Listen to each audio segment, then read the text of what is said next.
আসসালামু আলাইকুম এভরিওয়ান। আজকে চলে এসেছি আরেকটি নতুন ভিডিও নিয়ে।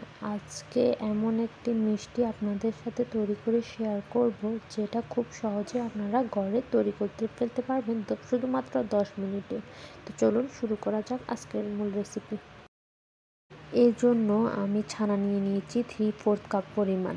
তো এই ছানাগুলোকে আমি 3 থেকে 4 মিনিট পর্যন্ত ভালো করে হাতের তালুর সাহায্যে মথে নেব, যাতে মিষ্টি তৈরির জন্য পারফেক্টভাবে করা যায়। তো দেখতে পাচ্ছেন আমি হাতের তালুর সাহায্যে কিভাবে ছানাগুলোকে মথে নিচ্ছি।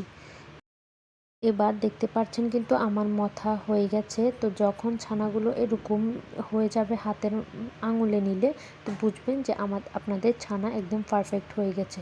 তো আমি এখন বাকি প্রসেসে চলে যাব। তো এর জন্য একটি ফ্রাই প্যানে আমি 1/2 কাপ পরিমাণ গুঁড়ো দুধ দিয়ে দিয়েছি। তো গুঁড়ো দুধটা দেওয়ার পর আমি এখানে 1/4 কাপ পরিমাণ তরল দুধ দিয়ে দিয়েছি। তো তরল দুধের সাথে গুঁড়া দুধগুলো ভালোভাবে মিশিয়ে নিতে হবে এবং চিনি দিয়ে দিচ্ছি 1 চামচ পরিমাণ। যখন এরকম করে মিশানো হয়ে যাবে, তখন আমরা এটিকে কিছুক্ষণ অনবরত নাড়তে থাকবো, যাতে প্যানের গায়ে না লেগে যায়। তো এরপর আমরা এখানে দিয়ে দিব ঘি। ঘি দিয়ে দিব আমরা 2 চামচ পরিমাণ। তো ঘি দেওয়ার ফলে কি হবে, এটি যে প্যানের গায়ে লেগে যাচ্ছে এটি সহজে উঠে আসবে। তো দেখতে পাচ্ছেন আমার কিন্তু প্যানের গা ছেড়ে দুধের মিশ্রণটি উঠে আসছে। তো কিছুক্ষণ এভাবে নাড়ার পর যখন দুধের মিশ্রণটি এরকম কিছুটা শুকনো হয়ে আসবে, তখন আমরা এখানে মিশিয়ে নিব ওই ছানাটি, যে ছানাটি আমরা ভালো করে মথে রেখেছিলাম। তো ছানাটি আমি এখন ভালো করে মিশিয়ে নিব দুধের মিশ্রণের সাথে। এই সময় কিন্তু আপনারা চুলার আঁচ একেবারে লোতে রাখবেন। বেশি মিডিয়ামে রেখে আপনারা যদি এটি মিশাতে চান, তাহলে কিন্তু এগুলো পুড়ে যেতে পারে। তো আমি লোতে রেখে ভালো করে এটির সাথে ছানাগুলো মিশিয়ে নিচ্ছি। তো দেখতে পাচ্ছেন আমার কিন্তু ছানাগুলো মিশানো কমপ্লিট। তো এরপর আমরা এটির মধ্যে দিয়ে দিব কনডেন্স মিল্ক।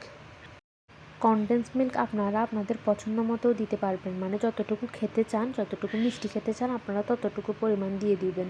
তো আমি এখানে কনডেন্স মিল্ক 2 টেবিল চামচ পরিমাণ দিয়ে দিয়েছি। তো এরপর যখন কনডেন্স মিল্ক দেওয়া হয়ে যাবে, আমরা ছানার সাথে ভালো করে কনডেন্স মিল্কটিকে মিশিয়ে নিব। তো দেখতে পাচ্ছেন আমি কিভাবে স্প্যাচুলার সাহায্যে মিশিয়ে দিচ্ছি। এরপর আপনারা মিশ্রণটিকে ভালোভাবে অনবরত নেড়ে নেড়ে এর মধ্যে যে লিকুইড পদার্থ আছে সেগুলো ভালো করে শুকিয়ে নেবেন। তো যখন এরকম হয়ে যাবে, তখন আপনারা এটিকে একটি প্লেটের মধ্যে নিয়ে নেবেন। তো নেওয়ার পর আপনারা এটিকে 1 মিনিটের মতো আরেকটু মেখে নিতে পারেন। তো মেখে নেওয়ার ফলে হবে কি, এর মধ্যে ভালোভাবে মিষ্টি তৈরি করতে পারবেন। তো দেখতে পাচ্ছেন আমি কিভাবে শেপ দিয়ে দিয়ে একটু একটু নিয়ে ছানার মিশ্রণটি থেকে একটু একটু নিয়ে গোল গোল শেপ দিয়ে নিচ্ছি। আপনারা আপনাদের পছন্দ মতো শেপ দিয়ে দিবেন। এই মিষ্টিটি যাকে খাওয়াবেন সে কিন্তু অনেক খুশি হবে এবং এই মিষ্টিটি খেতে কিন্তু অনেক মজা। আপনারা একবার বাড়িতে ট্রাই না করলে বুঝতে পারবেন না যে এটি কতটুকু মজা।